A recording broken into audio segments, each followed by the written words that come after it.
సంక్రాంతి పండుగకు బంధువులు అయిన వాళ్లతో సరదాగా గడపాలనే కోరికతో ఆ కుటుంబం సొంతూరుకు చేరుకుంది. సంక్రాంతి పండుగ నేపథ్యంలో 3 రోజుల పాటు సంతోషంగా ఆనందంగా గడిపారు. ఎన్నో సంతోషకరమైన మధురానుభూతులను నెమరు వేసుకున్నారు.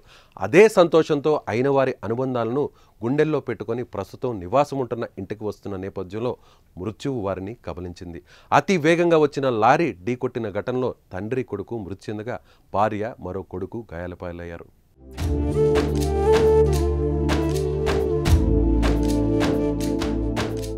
విజయనగరం జిల్లా జిఎమ్మ వలస మండలం అల్లువాడ గ్రామానికి చెందిన లోలుగు రాంబాబు పాడంగిలో 108 వాహనంలో ఈఎంటీగా పనిచేస్తున్నాడు. ఈయన భార్య ఉమాదేవి పాచిపెంటలోని ఎంపీపీ పాఠశాలలో టీచర్గా పనిచేస్తుంది.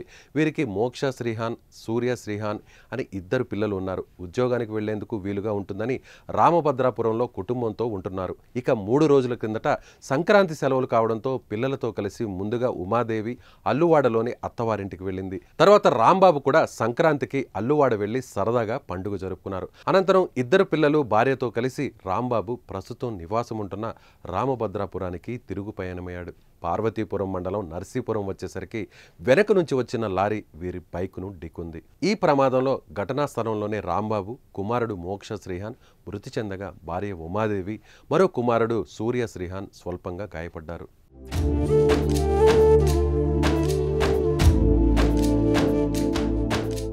మరోపక్క రాంబాబు మోక్ష శ్రీహాన్ మృతి చెందడంతో అల్లువాడ గ్రామంలో విషాద ఛాయలు అలుముకున్నాయి. అప్పటి వరకు తమతో సంతోషంగా ఆనందంగా గడిపిన వారు ఇక లేరు అనే నిజాన్ని బంధువులు జీర్ణించుకోలేకపోతున్నారు.